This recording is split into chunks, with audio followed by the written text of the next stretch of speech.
So I never got to talk about Backlash, and I really wanted to because this honestly was one of the best pay-per-views or PLEs that I have seen in probably over a year. Like, I think this beats any PLE from last year. Just solid freaking matches across the entire card. Certain things get goofy with the Danhausen stuff and with the Ginger Man stuff. Gingerbread Man, I don't know. Gingy.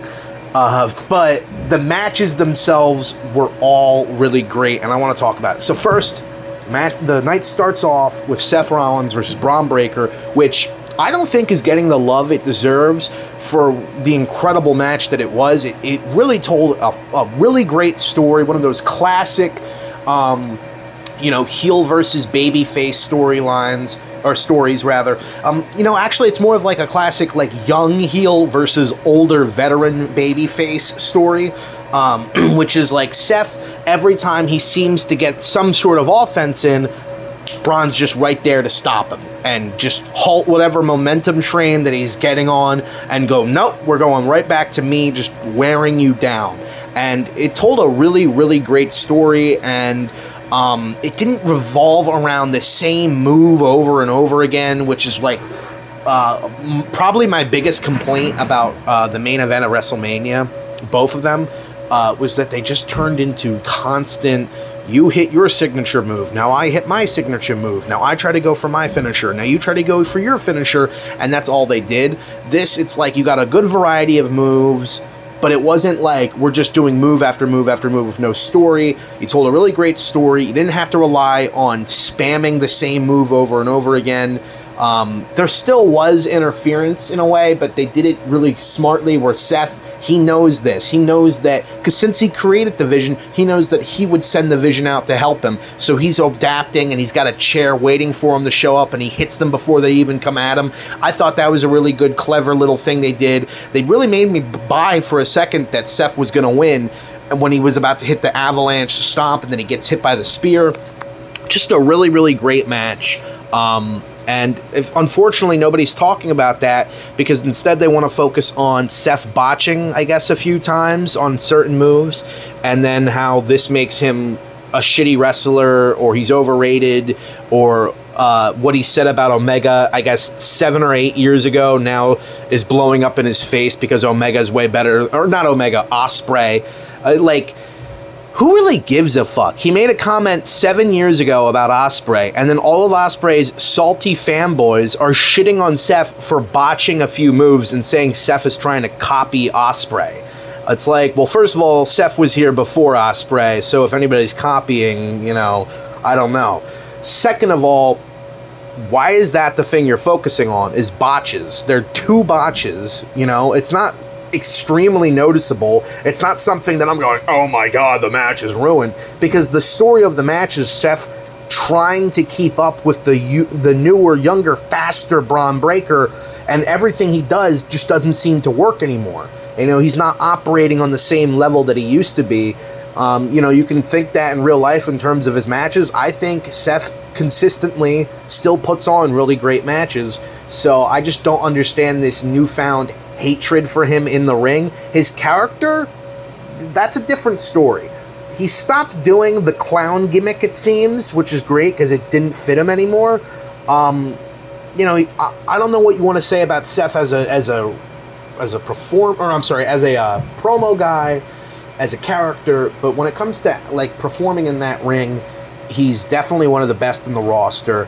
He's almost 40 years old and putting on really incredible matches for his age. So, and he's also got a long list of injuries that have plagued his body, and he's still working at this level. I think that's impressive. But people are only focusing on that he's not as good as Ospreay, which is debatable, depending on what style of wrestling you like. You could think Ospreay really isn't all that great. You know what I mean? Depending on if you enjoy his style of wrestling more than Rollins, I can see why people would choose either or. It just kind of sucks to me that nobody's talking about how great the match was and are just using it as an excuse to shit on Rollins for comments he made, again, like over 7 years ago. Then you had Trick Williams versus Sami Zayn. Really nice Really, really good match. Got plenty of time. Was definitely better than their WrestleMania match. I understand that they're doing a double turn, or they already have done a double turn with Trick Williams and Sami Zayn, but it's hard for me to really just hate Sami when his character is likable, in a sense, for me at least. I don't know. Like, I understand that's the point.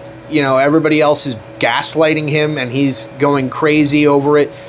But, like, I don't know why I'm supposed to be in support of the people who are lying and gaslighting him. You know what I mean? And, like, I don't know. The fans are cheering for Trick and are booing Sami, so maybe I should get on board, but I just don't like it. I don't know. I don't like the fact that I can agree with where Sami Zayn is coming from, and now he has to turn heel just because of arbitrary the fans turned on him, which they'll just turn back anyway once he actually goes heel and cuts a promo shitting on them. Then they'll be like, we love you, because everybody's just so back and forth now. That's why, like, everybody loves this guy and wants him to be the champion, and then when that guy becomes the champion, they just turn on him anyway. Like, they're going to do it with Oba. Obafemi, he will be booed.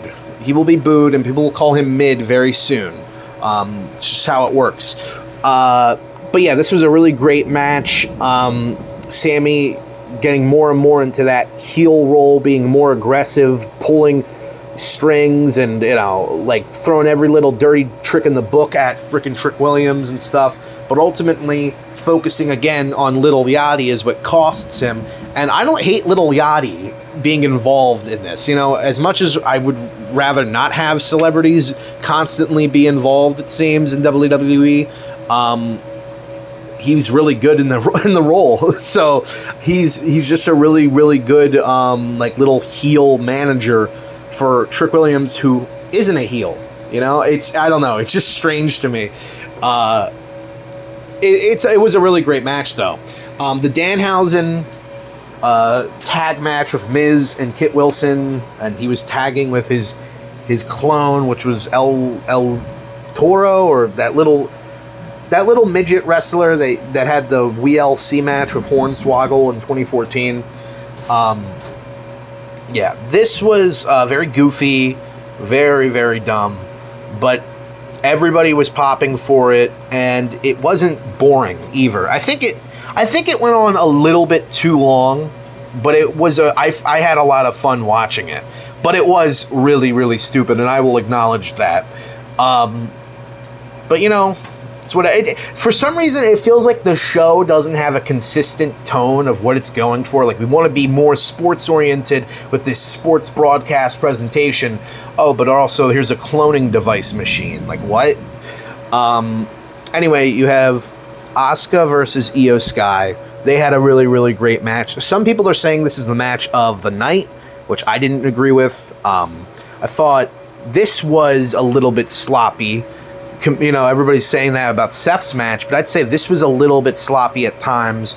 But it's mostly because I don't enjoy those, like, discus forearms that they throw at each other, because it looks very choreographed and staged. But there was a lot of great wrestling back and forth, like chain wrestling between each other. The submission holds really started to pop the crowd and stuff.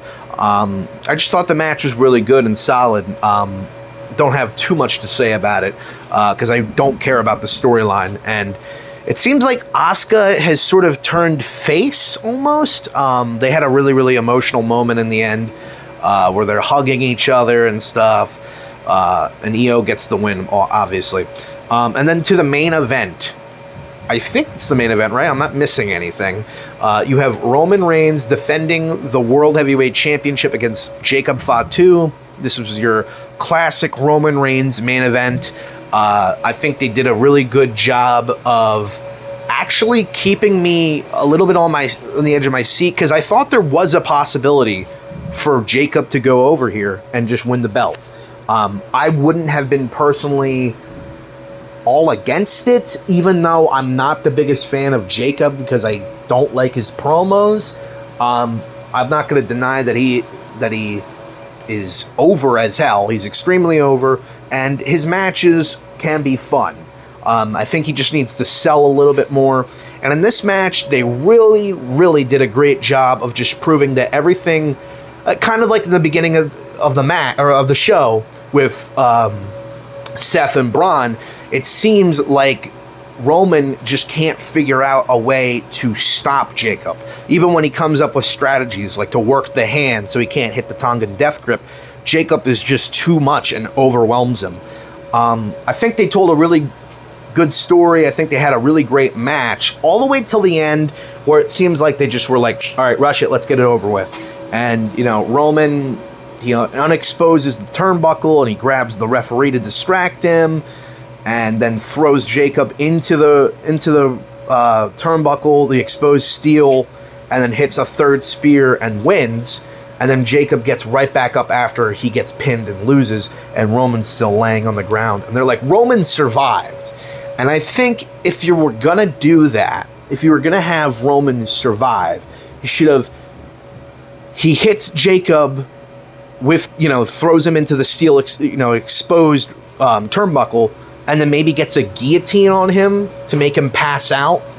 So it's like, oh, Jacob, he gets, concussed by the metal, and then before he can even turn around, he's already got a submission hold locked in. He doesn't give up. He just passes out, and then he gets straight back up to his feet. But either way, I mean, it's still a pretty decisive victory for Roman. So they tried their best to protect Jacob, but at the end of the day, he lost.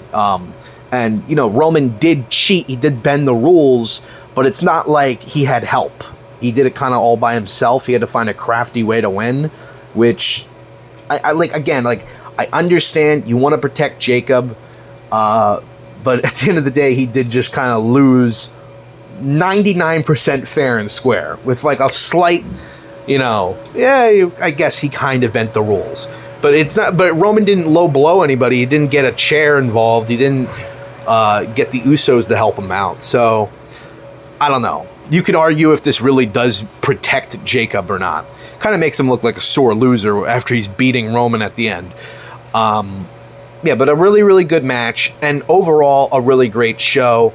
I hope you guys enjoyed it, because I did. Let me know if you enjoyed any of the matches I talked about or hated any of the matches. Let me know what you think about Seth Rollins, too. Do you really think he deserves to be hated as much? Like, I get it, not liking his character, not liking his promos, and hell, you can even think the guy's a little bit of a douche in real life.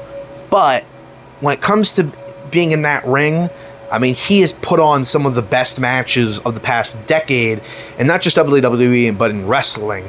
And I think it's really crappy for people to use statements that he apologized for over 7 years ago and hold it over his head as a way to shit on him and say he's worse than Ospreay, which is, again, debatable because a lot of people are not fans of Ospreay's style of wrestling.